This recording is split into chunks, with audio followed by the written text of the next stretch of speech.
to the immortal hills. Thank you.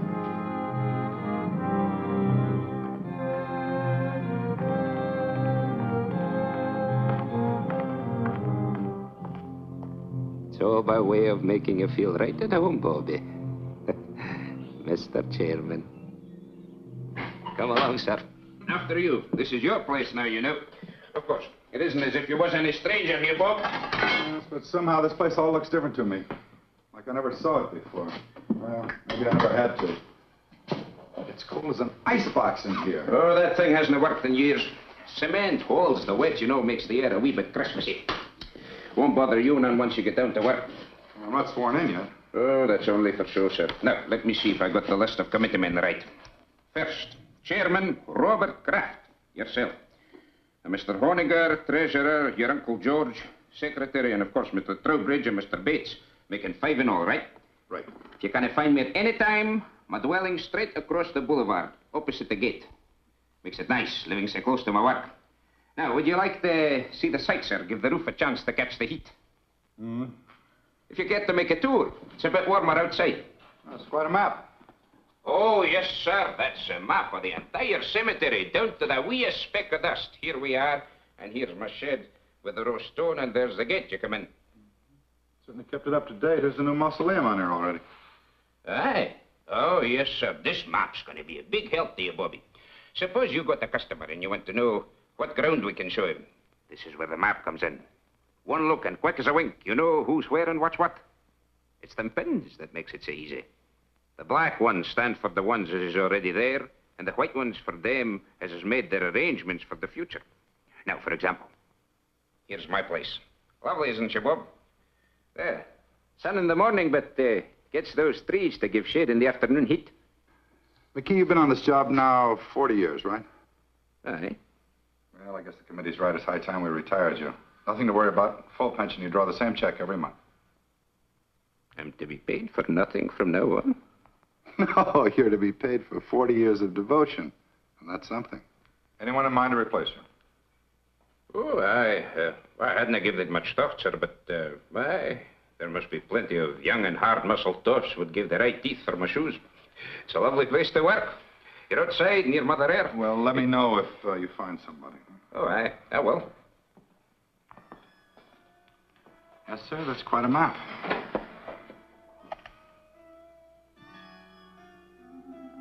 Pardon me, sir. I just wanted to show you where we keep this in case of emergencies. No need to worry, though. We haven't had none yet. Oh, you expecting visitors, sir? No, but that sounds like Stu Drexel. Oh, aye. Drexel and Pretty Beth Ferris. Did I hear they was promised? Looks like they're hitched. She finally caught me, Bob. Bethy, many happy returns of the day. Stu, that's a great place you picked for a honeymoon. Oh, marriage has made me conservative. How about it, Mrs. D? Can I carry you over the threshold? I still don't think it's so very funny. I think it's positively awful if you really want to know the truth. Oh, Bethy, don't be that way. What's the trouble? How would you like to get a cemetery plot for a wedding gift? Now, Bethy, you know Pop never meant it for a present. It's just a formal, legal sort of thing. You see, Dad left part of my inheritance in trust for when I got married. One of the provisions was that myself and my wife had first-class accommodations here at the Immortal Hills. Doesn't cost us a cent, but we have to buy the plots before the bank will let me have the cash. You know, Dad, he never did consider me much on responsibility. He was a very smart man. Oh, aye, that he was. And though a bonny bride should have her thoughts far from doom, it's a lucky girl whose father-in-law provides from the beyond for her future. Isn't he sweet? Thanks, Scotty. Bob, give us a couple near the old man, will you? And call up Owens at the bank in the morning so I can cash a check. I don't think it's funny at all.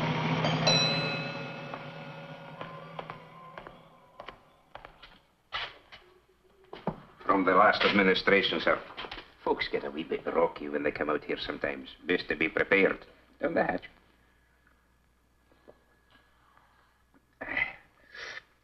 Thank you. Oh, over here. That's where the Drexel bunch is. It'll get so you'll love it out here, Bobby. It's a fine and green and lovely place. A fine place to slip away from the cares of the world. Slip away and live a wee bit.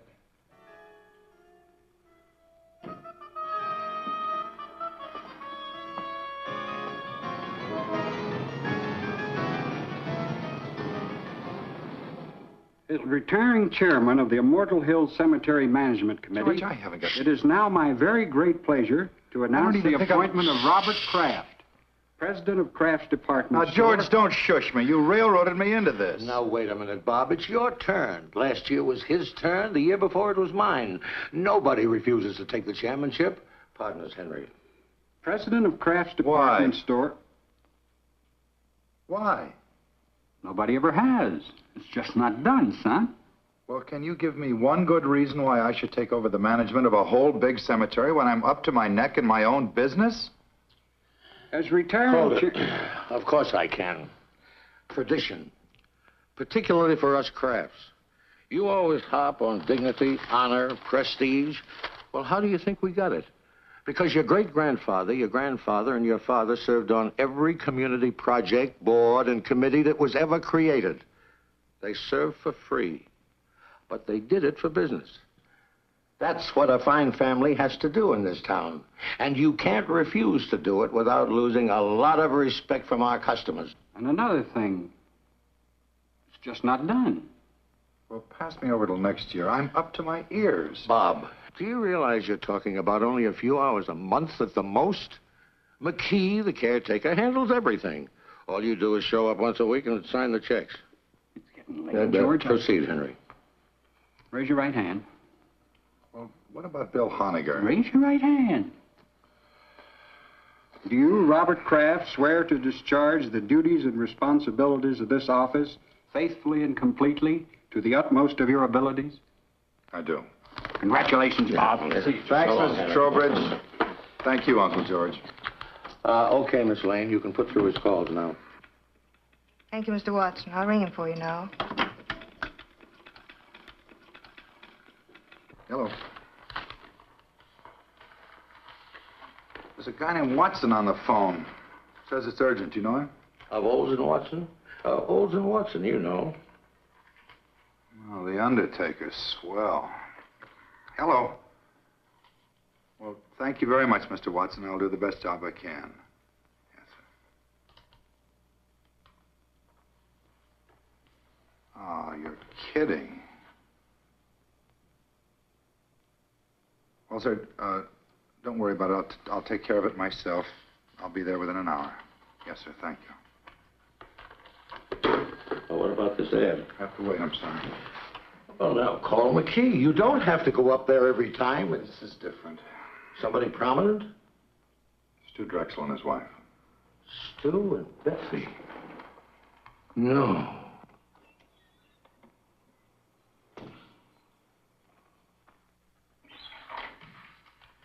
Hi. Hi, Jess. McKee, this is Mr. Jessup of the Milford Herald. Hi, Jessup. Oh, the west slope between the Pattersons and the Fenleys. What else is new? You were my big news for the day.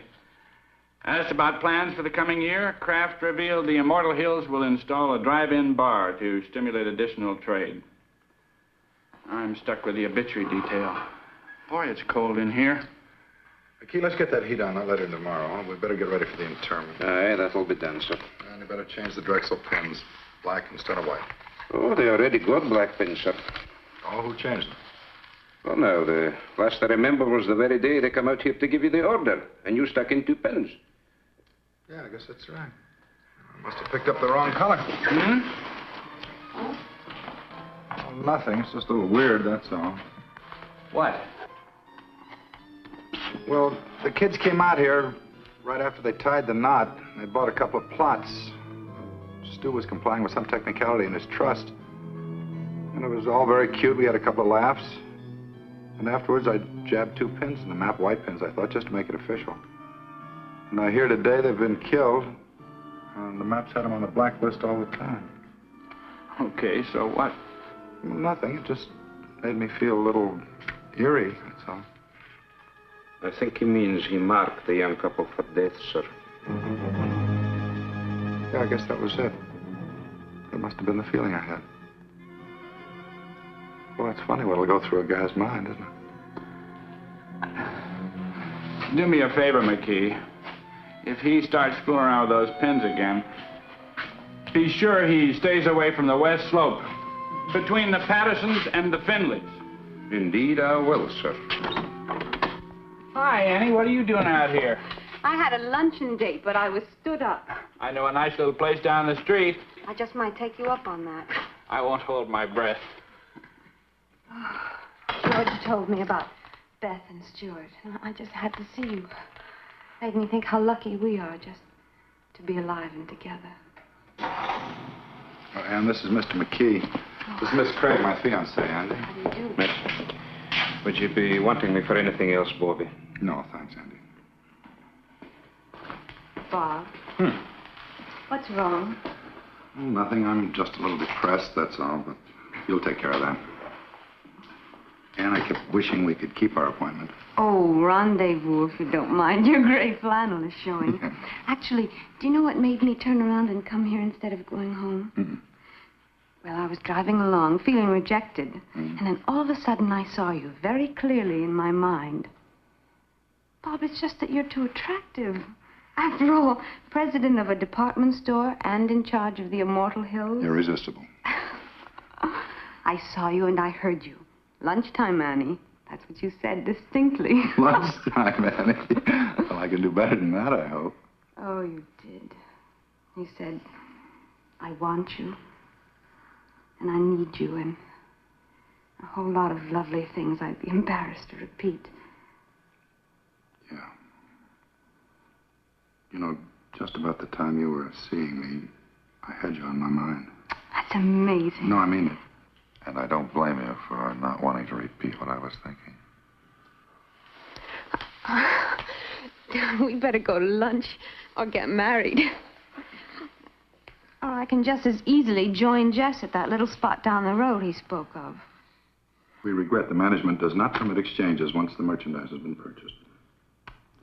Then I'll freshen up.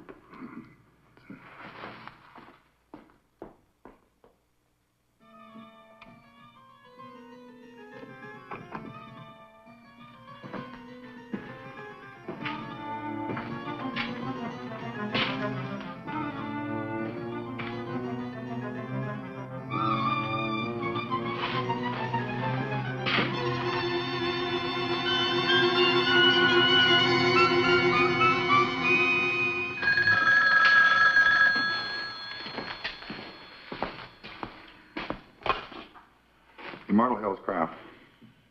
Hi, Carl. No, terrible. No, I'm sorry. The funeral's been confined to the immediate family. Yeah, all right, Carl. I'll see you later.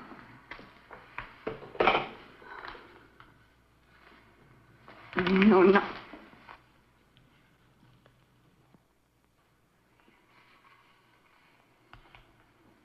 Yeah, you're right. What? You're right. We are lucky to be alive and be with each other.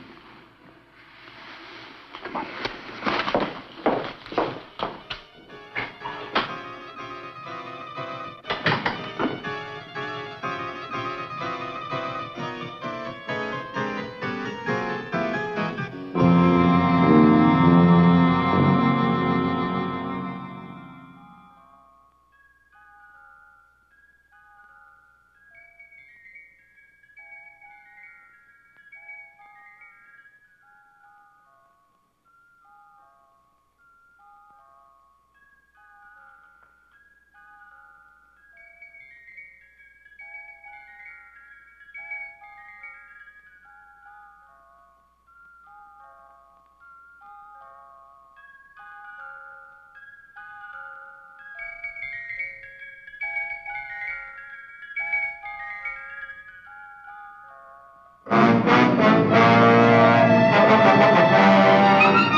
Nobody home. Eat nor drink nor money have none. Still, well, Hey, Bobby!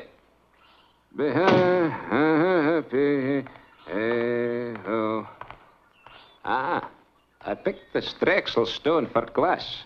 Fine and rich and swirly. I'm a granite man myself.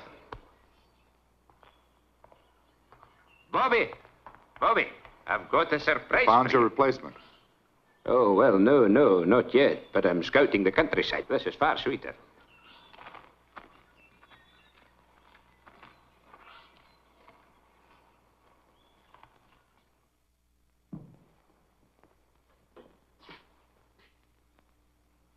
This is what I call getting things done. Okay, you should have been an executive.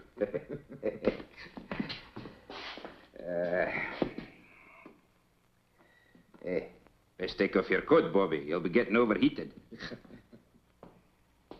Fairly quiet this week. Only one passing. Now, if you'll just sign these. Let's get rid of these flowers. Oh, aye, they smell a wee bit sickly. I was hoping to keep them for the burial this afternoon. We need much help? Oh, no, this is just an average funeral. They don't come like the Drexel doings every day, thank the Lord.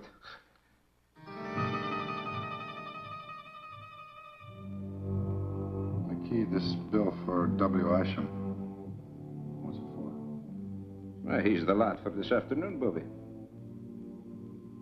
Oh, no need to look so sad. Willisham was the same age lad as me. Oh, there's something I've been meaning to tell you. Mighty queer it strikes me, Bob. I went to the map just after we got the news. They changed Willisham's pin to black. It was already black. Looks like there might be something creepy up with that map. Changing pen colors without human assistance, no less. I changed Mr. Isham's pin, I did. But, Bob, you haven't been here since he died. Jess, please. I know, I changed his pin before he died, not after. Jess, it's Bob Kraft. Can you come over here right away? No, I'm at the cemetery. That map's nothing but an old piece of paper hanging on the wall. All you do when you stick pins in it is to make holes in the paper. White pins, black pins, safety pins. It doesn't make any difference, see? Well, look, it's unfortunate that it worked out this way, but coincidences are part of everyday life. Some are funny, some are pretty odd, but this one isn't even good enough to make the back page of the shopping news. That's all it is, Bob, coincidence. Yeah. You're right, Jess. Thanks. That's okay. Sometime when I've tied on a real headbender, you can do the same for me. What's your trouble? Well, nothing, but I've been through all this before. The grass, and the quiet, and that sound. I never knew what it was. It's the sound of a name being cut into a headstone. Yeah, I've heard of people who thought they'd been through the same bit before in their dreams. I think it's even happened to me. What would you say if I told you this happens to me regularly? Ever since I was a child. Sometimes as often as every other week. I'd say you were sensitive or exaggerating. Third floor sportswear, 9280 gross. Compared to 8500 as the same date last year. Basement sportswear. I'm going to call Bates and Honegger and Trowbridge right now and tell them I'm quitting. Don't worry, George. Nothing drastic will happen to the store. My mind's made up. You mean mixed up? I've lived in Milford all my life, and I can't remember any man who ever let that place get the better of him. Why, when I was chairman, I'll bet I stuck the wrong colored pins in that thing 12 times. If I ran out of one color, I used the other. You've only been down there a couple of times. George, I put black pins in the map for the Drexel couple the day they were killed. Now, I didn't think anything of it at the time. And then I took a white pin out of the map quite at random, and I put a black pin in its place, and today I find out the old man it belonged to died during the week.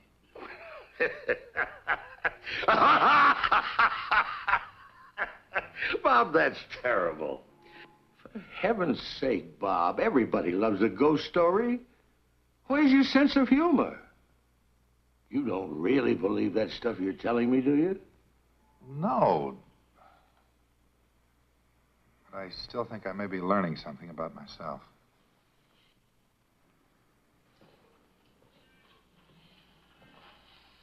Where are you going? Oh, I think I'll just take a run out to the cemetery. What for? Sounds like it might be fun. After all, I've been trying to find some way to wipe out our competition for years. Good night, George.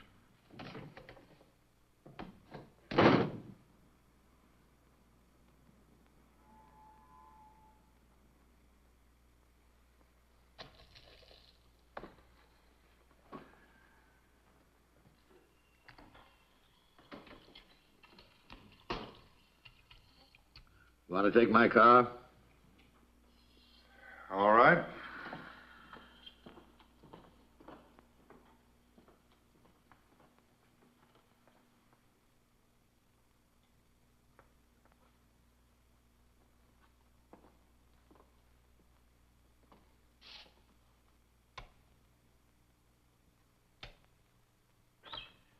Won't be but a moment, sir. No, don't bother, McKee. I think I've got it.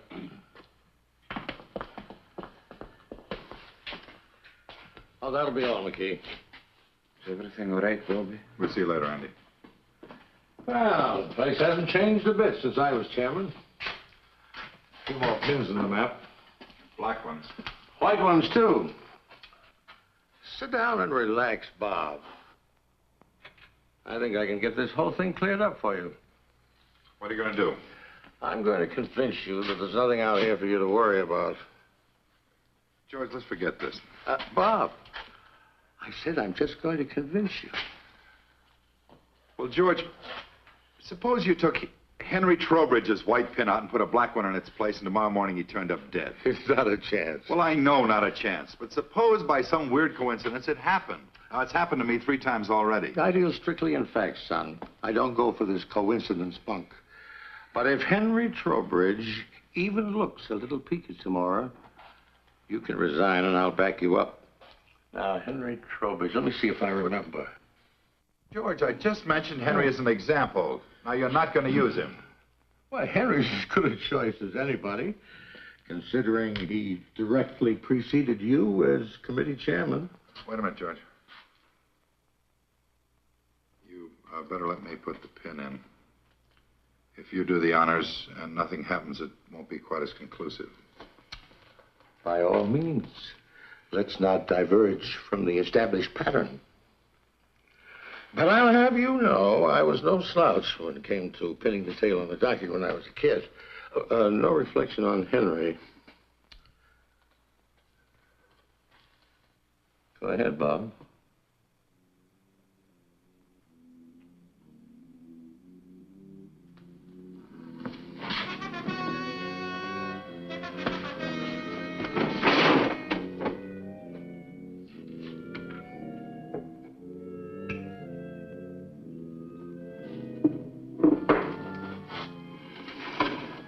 Call Henry and tell him what we did. He'd only think we were kidding. No, he'd believe you.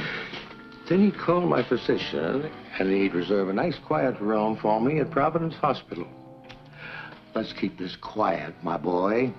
Henry can't complain. After all, if his term had run a week or so longer, he might be having the willies instead of you.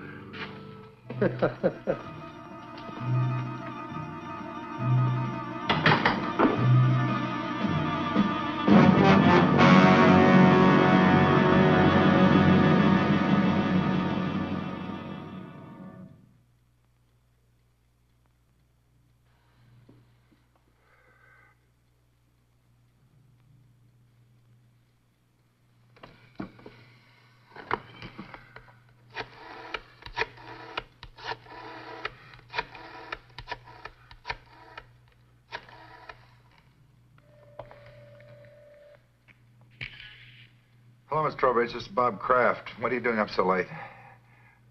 Nothing serious. I just meant to call Henry earlier and it slipped my mind. Put him on, will you?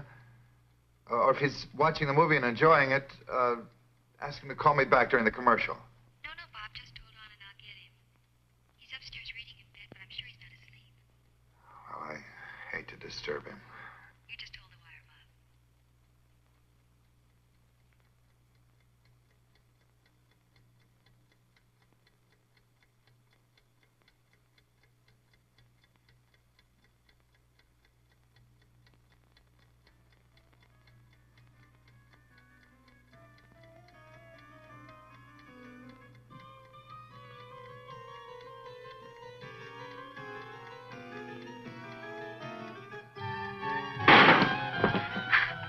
Hello, Henry?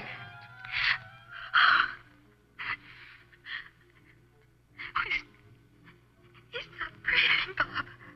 I've got to call a doctor. I understand. I'll hang up right away.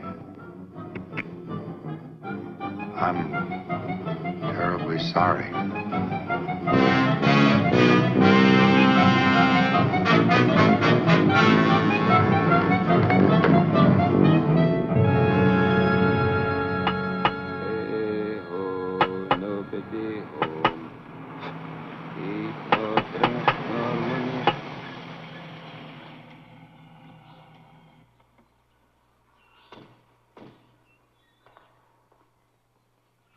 Wait here. This won't take long. Morning. How do you do, sir?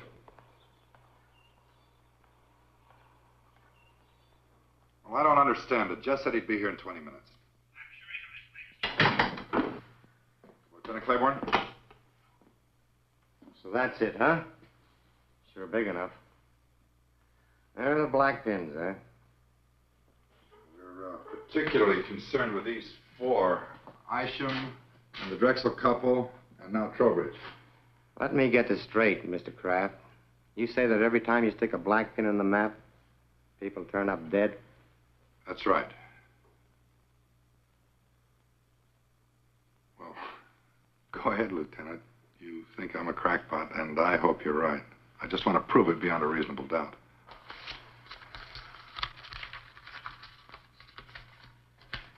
Stewart and Elizabeth Drexel, DOA, emergency receiving hospital, result of highway collision.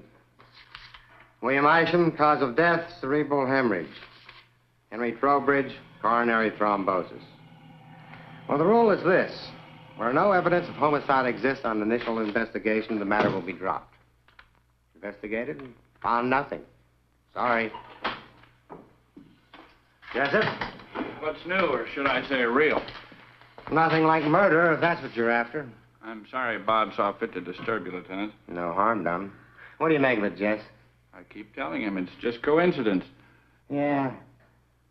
If I were you, Mr. Kraft, I'd take a week or two off. Take it easy. You forget all about it.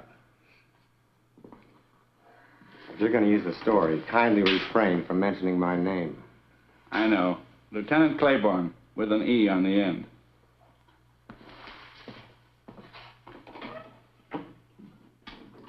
Boy, I think 4 deaths could appear so flimsy to a policeman.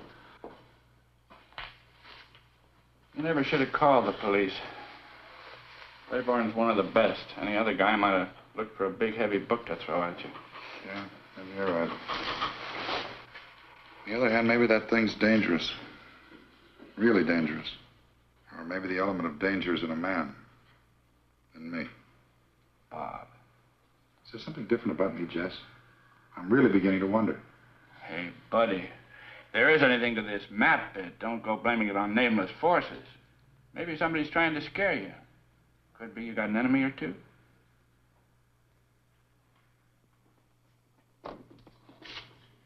Somebody using your desk, George. He came in to keep me company, darling. That was very sweet of him. Oh, darling, you must be dead tired. I'm all right. No sleep, and then to have to go back I'm out all there right. again? There's no crime in needing a good rest. George, I've got some correspondence to take care of. I've already taken care of your mail, and I took the liberty of making reservations for you. Flight 33, leaving for Miami at 5:45.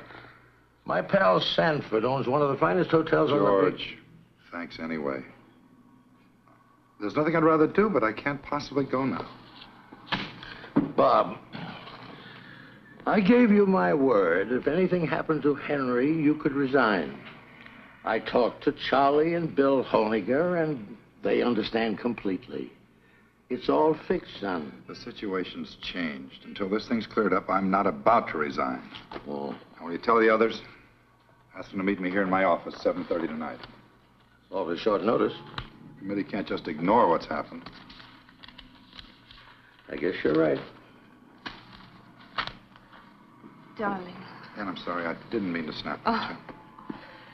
Now, why can't you resign? Well, because possibly something real, unreal, I don't know, is waiting to kill one of us every time I jab a black pin into that map. Bob, if you're talking about Henry Trowbridge, the poor man died of a heart attack. Heart disease is the country's #1 killer. Maybe not in Milford. Oh, Bob, you can't mean that that map is literally killing people? No, Ann, maybe it isn't the map. Well... What about the other day? You saw me, you heard me. Lunchtime, Annie, I want you, I need you. Bob, I was obviously trying to bring a little romance into our very dull and dismal lives. No, Ann, don't try to deny it. I now. do deny it. Bob, I love you. I'm not in any sort of occult thrall to you. Hey, can't you take a joke?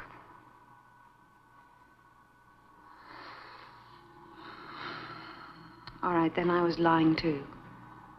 Does that bring you back to reality again?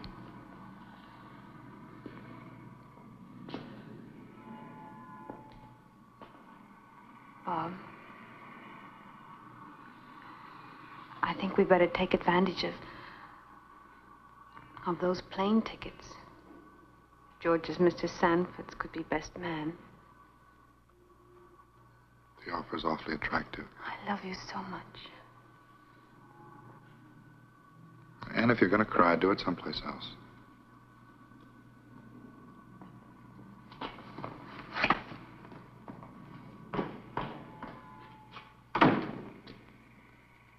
Now, Bob, it's real simple.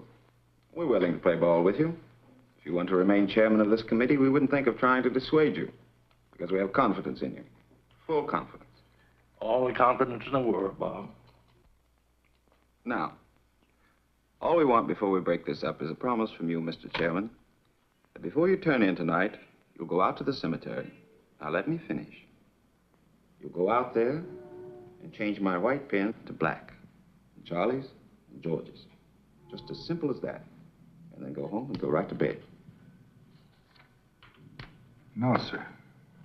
You're not the committee, Bob. You're only our chairman, with the duty to carry out the will of the majority. We feel that you should do as Bill said, because it'll put an end to this business once and for all. Otherwise, we'll do the resigning right here and now. Well, let me sleep on it. Let's all sleep on it. I don't think you people realize what might be involved here. Motion defeated. Tonight. Well, your devotion to the principle of majority rule moves me deeply. Okay. And good night.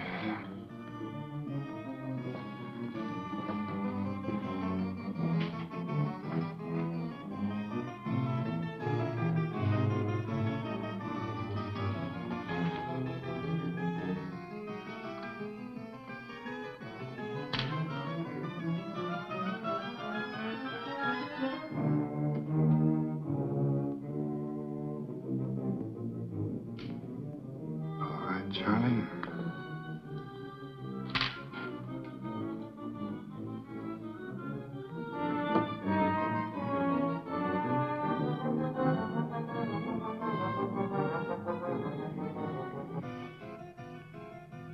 Here goes nothing, Uncle George.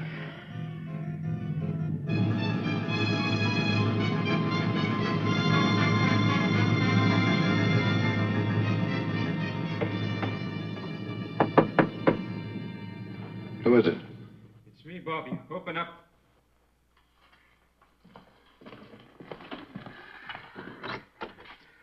I seen your car lights from my window driving through the gate, so I come running. You needn't have bothered McKee. You put in a full day already. Now, I'll see you tomorrow. No. Bobby, please. Bobby, listen. when you locked and bolted this place, I said to myself, now there's a man who knows his business. That's what I said. He may not know everything what's behind it, but he knows when a thing's to be fooled with and when it's to be left alone. There's nothing to fear with a man like Bobby Kraft at the tiller. That's what I said. Well, that's fine now. You run along home and don't worry about a thing. Nothing's going to happen to you. No. Please. Bobby, lock this door again and send yourself home. Or else, who can answer for what may happen to the whole miserable lot of us? It'll have to be open sometime. If I don't do it, they'll get somebody who will. Good night, Andy. Good night.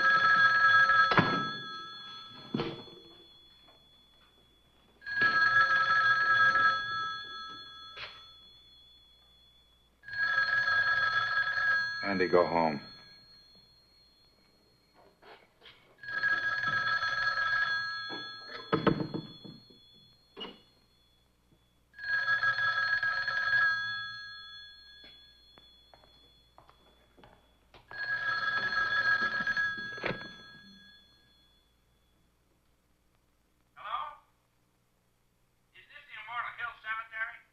What do you want, Jess?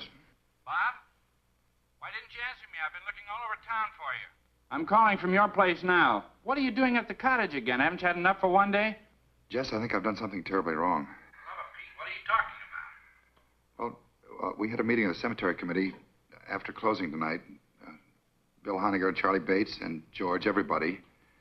And they voted to make me come out here to the cemetery and stick black pins in the map for each of them. Just like it was some kid's nightmare. So I did it. Jess, there's a black pin in that map for Charlie Bates and Bill Honegger and George. And if anything happens to them, to any of them, it's my fault, nobody else's. Nothing's going to happen to them, Bob. As a matter of fact, I think they did you a big favor. I've never heard of a coincidence involving 3 people dying all at once. By tomorrow at this time, this whole big worry of yours will do nothing but a lot of hot air. Well, I hope you're right, Jess. I guess there's nothing for me to do but see this thing through. I think I'll check on him myself and see... Bob? Bob?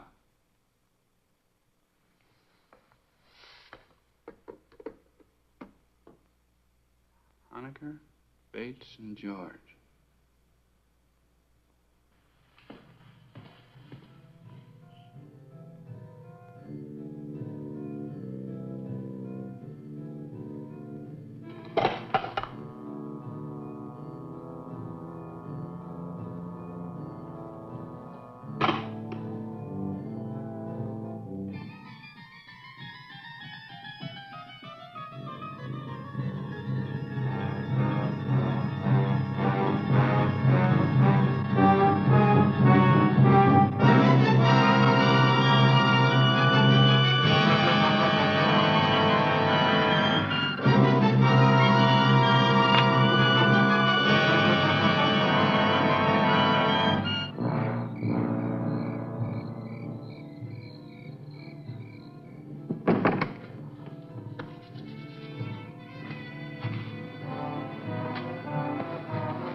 Lieutenant Claiborne, please.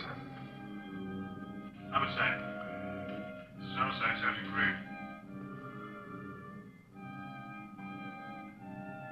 Lieutenant Claiborne, please. Not here. Can I take a message? Sergeant, this is Bob Kraft, Kraft's department store. Oh, sure. Oh, wait a second. Wait a second, I'll check. Mr. Kraft, are you calling on police matters or is it just something personal? Well, it's a little bit of both, Sergeant. Drive at Adams 1311. Thank you.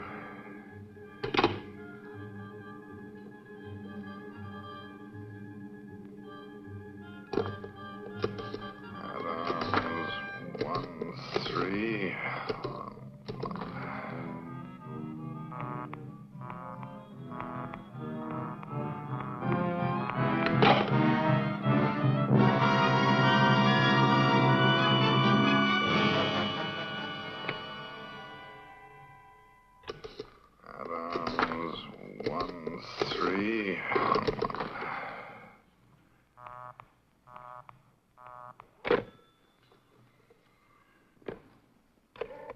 Adams 1311.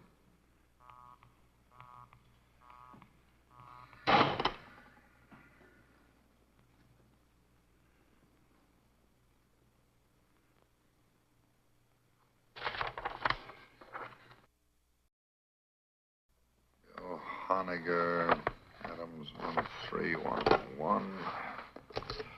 Adams 1.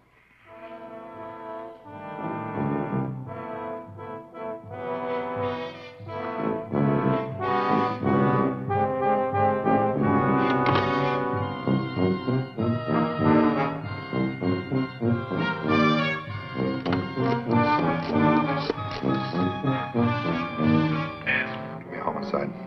Yes, sir. Homicide. This is Bob Kraft speaking. I can't get through to that Adams number. Oh? Claiborne's at that number, and it's imperative that I speak to him right now. Well, sir, just a second, sir. I think he's reporting in on another line. They've been trying to get you, but your line's been busy. Hang up and I'll call you back right away.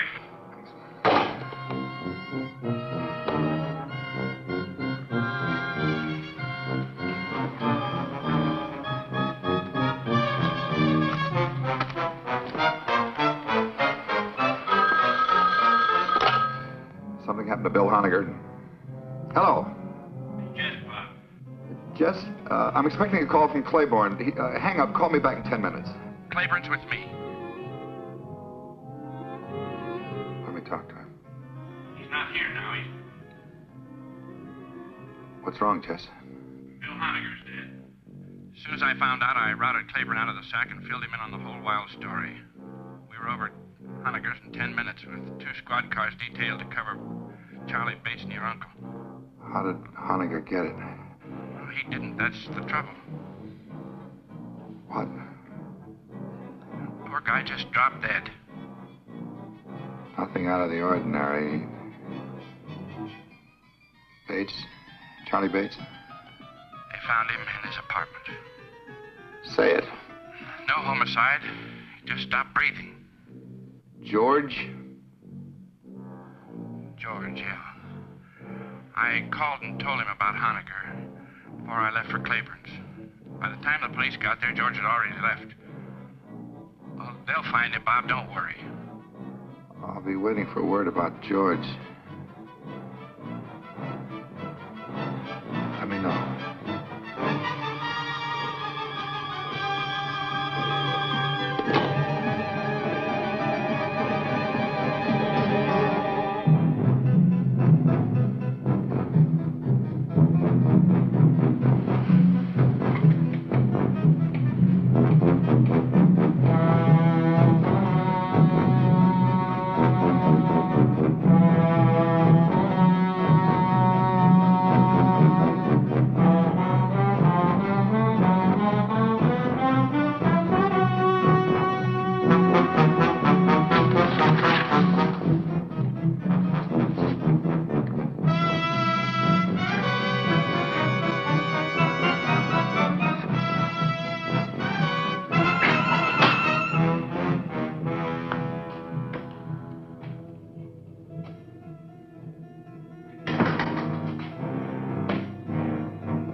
followed our wishes to the letter.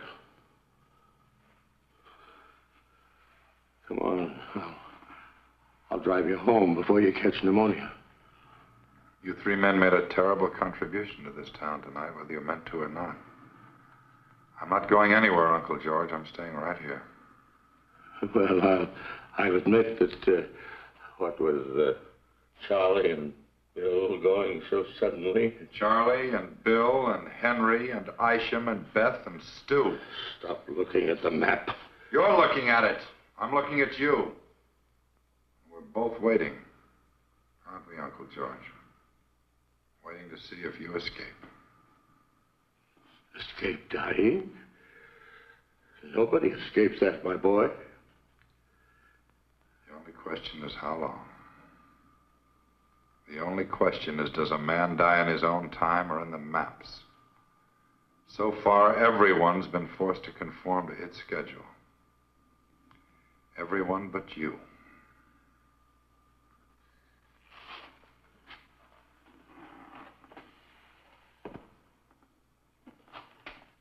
That puts me back on schedule. My own schedule. If it makes you feel any better.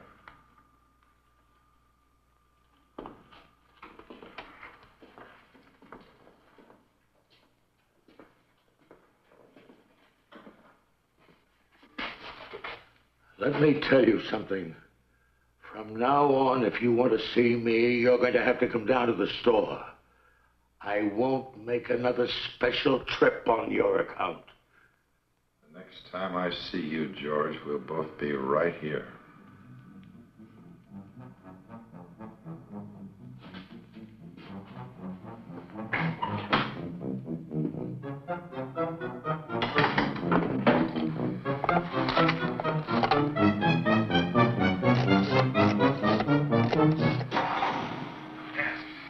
Homicide. Homicide. This is Robert Kraft out at Immortal Hills. Claiborne speaking. Lieutenant, my uncle just left here. I think under the circumstances, the least you can do is put a man on to watch over him, no matter how ridiculous the situation seems to you. Thanks a lot, Mr. Kraft. We'll take care of it right away. He's wearing an overcoat over his robe and pajamas. We put a description of the wire quite some time ago. And you do think there's danger? Sergeant Kraft, George F. driving east on Bunker Hill. Road from destination Manor Apartments, We'll have your uncle safe and sound in 10 minutes, Mr. Kraft. You'll hear from me.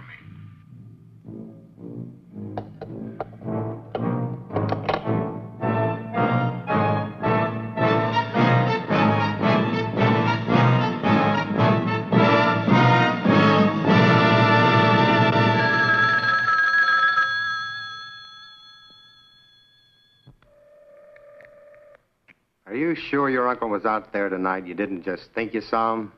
I told you he just left here. That was 2 hours ago, and no sign of him anyplace. I put out on all points after the first hour. He's not on the road, and he's not home. Hold the wire, Lieutenant.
better come out, Lieutenant. He's still here.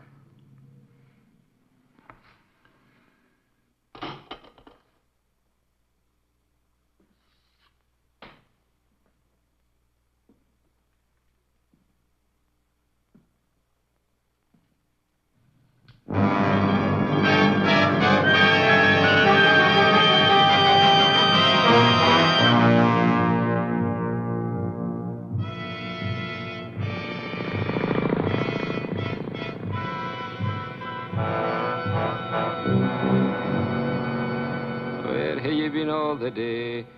Randall, my son. Where have you been all the day? Andy! Someone. I've been out hunting, mother. I've been out hunting, mother. Make my bed soft, mother. Make my bed soon, for I'm sick. Andy!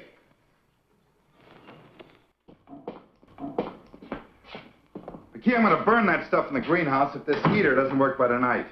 Bobby, it took a whole lifetime of collecting for me to get the whole caboodle here. And see here, you haven't even touched your food. Man, you got to eat if you want to keep above the ground.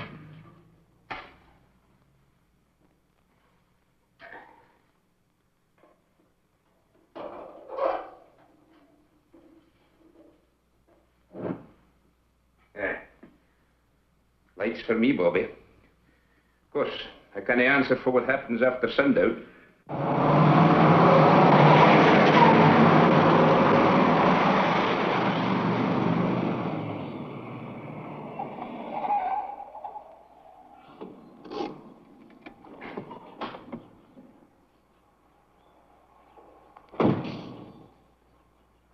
Better wait in the car.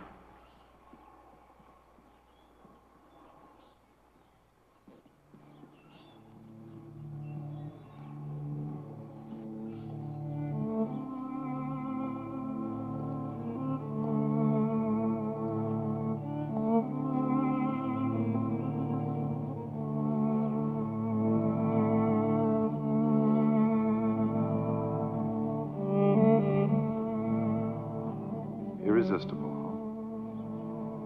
Aren't I crazy? Completely. I'll never change, I'm afraid. Annie, I'll see you later. Bob, please. I take it back.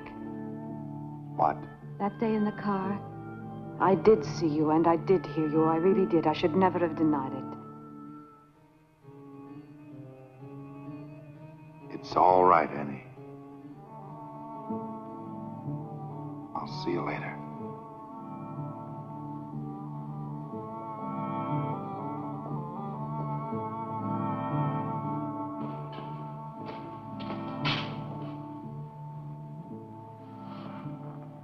You've a party named Jacob Mittel someplace in the map?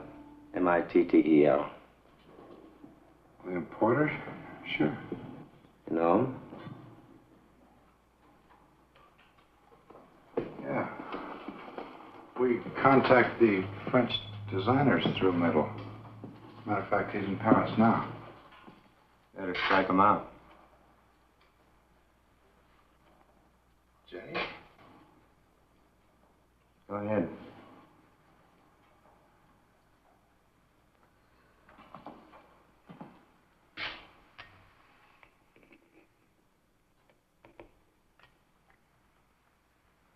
How did he die? He isn't dead. At least not yet.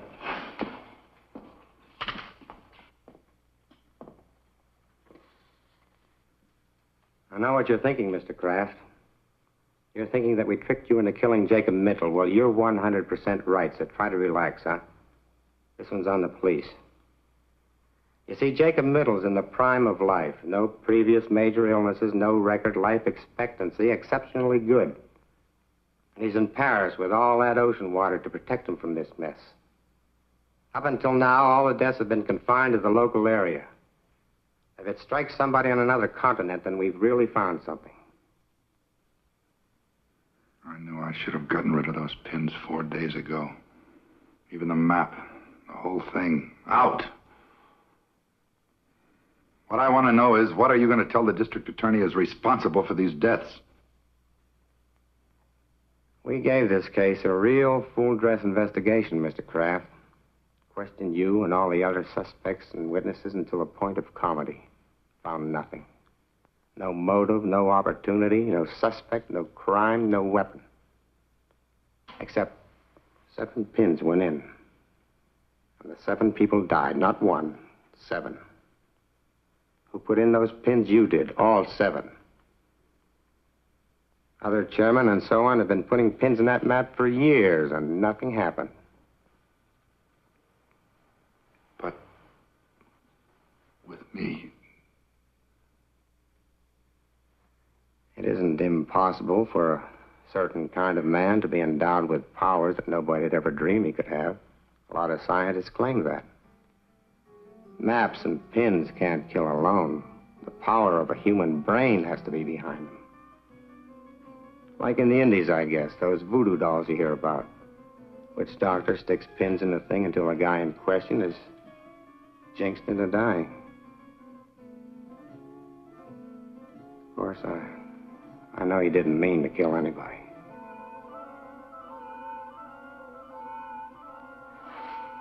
I have to get back. You'll hear from me the minute we get word.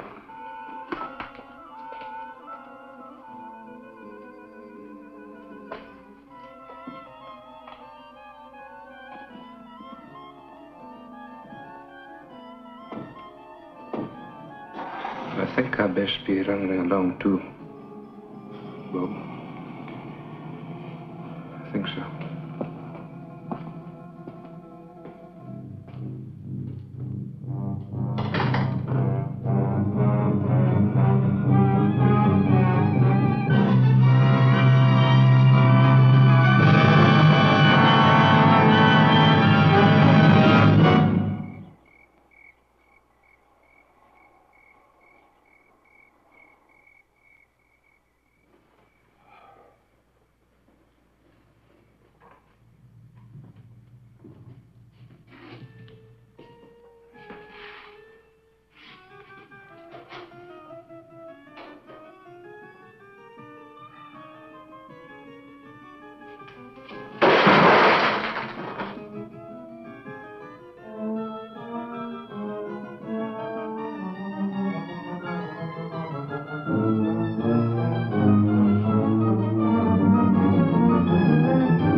If I have the power of death using the black pens,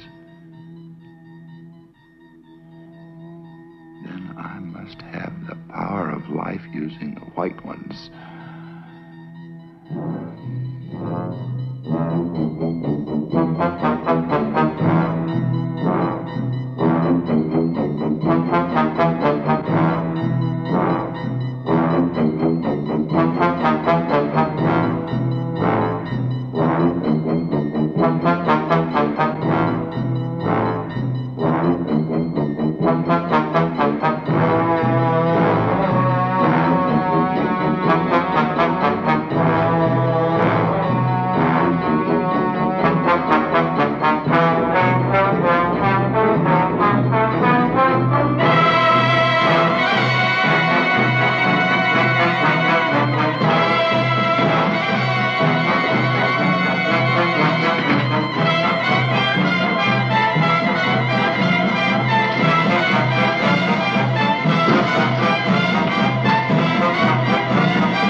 This is the cemetery. That's right.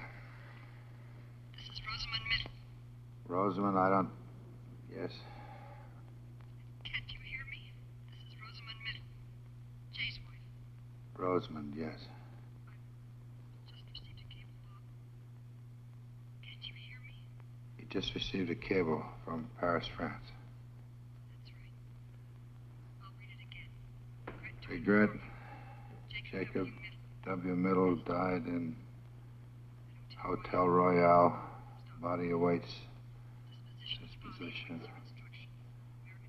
Signed American Embassy, Paris, France. He died there. Died in Paris, France.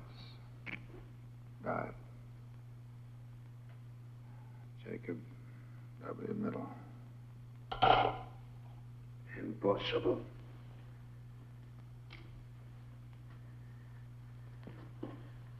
Impossible. He cannot be dead.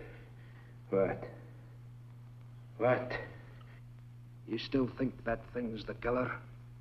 Or your own puny power, Mr. Chairman? The only power you or that map ever had was me, so far as killing goes. You marked them for death, Mr. Chairman, but who did the deed? Andrew McGee. Oh, Andy. Why? You and your high and mighty committee, turning out a man with 40 years of service on the grounds. 40 years. I told you, Andy, a full pension. It isn't cash what keeps a man going, lad. What keeps his feet on the ground and keeps him on the job till the Lord makes him quit. The Lord, but nobody else. This is my hills, my lands, my activities. Aye, we come a long, dark road to put this gun to your head, Bob. Andy, we never tried to take anything away from you. I made sure of that. I snuck up on each one of them in turn when they was alone and held them fast like so until they went. Aye, even big old George, your uncle, left as easy as a baby. Middle. That doesn't explain what happened to Middle. Middle's dead. Will you stop that confounded talk, man? That map's not but a doodad. You fool.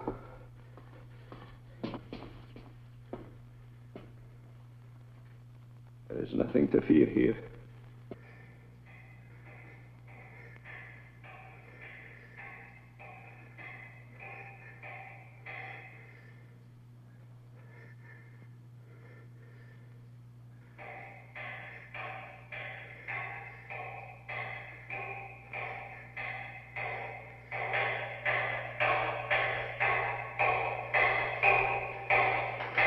That map.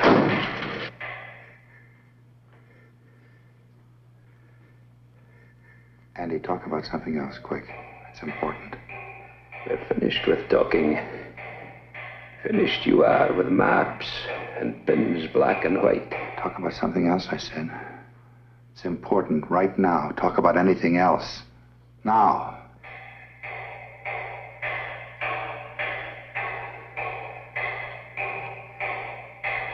Why? Because I caused you to kill those people. Andy, you better get this straight right now. You heard that lieutenant. It's possible for some people to have things inside them that make other things happen. Nothing is impossible for a man like that if he thinks about it hard enough. I know you, Andy, you're no killer. I made you do it. You talked me into killing them? Then they could all be back. Andy, I never knew it. How'd you come for that? That noise. Can't you hear it?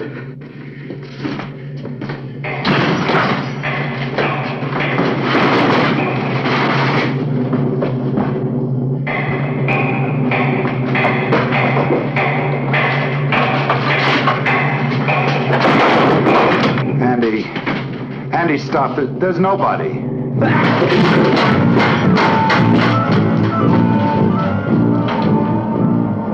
They could all be back. They could all be back. Stop.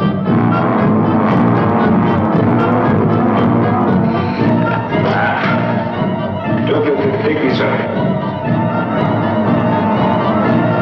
Go away. You should have stuck in the white men's fort, but now it's too late. Too late.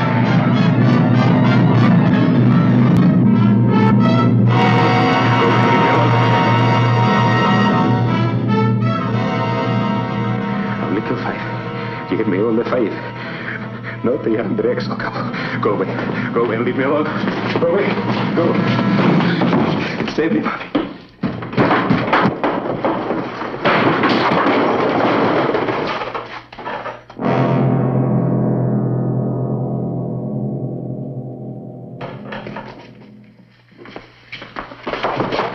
He's dead, Lieutenant.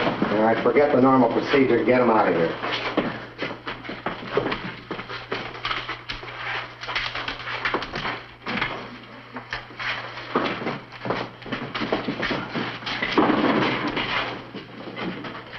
Exhibit A. He really didn't need it. They died of fright first, just like he did. You're forgetting about those 7 trips to the mausoleum, Lieutenant. 7 bodies, 7 trips. They helped. Lieutenant, Jacob Middle died in Paris. Well, that was a plant, Mr. Kraft. Middle's all right. Sorry we had to put you through this, but it was the best way to make McKee come out in the open. Mrs. Middle stayed up all night at headquarters, waiting for us to call in. Our radio car is posted just outside. We signaled her to phone you and tell you that lie about her husband. Am I getting through to you, Mr. Kraft? Well, not quite yet. We watched him, Bob. He actually managed to unearth all 7 of them. Wonder what got into him. It was those white pens.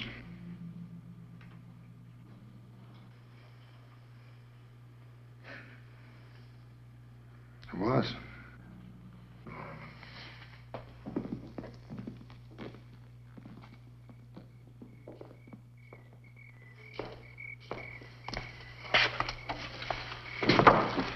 Annie, I lost my overcoat. Oh, where? Which one? I'll get it. No, never mind.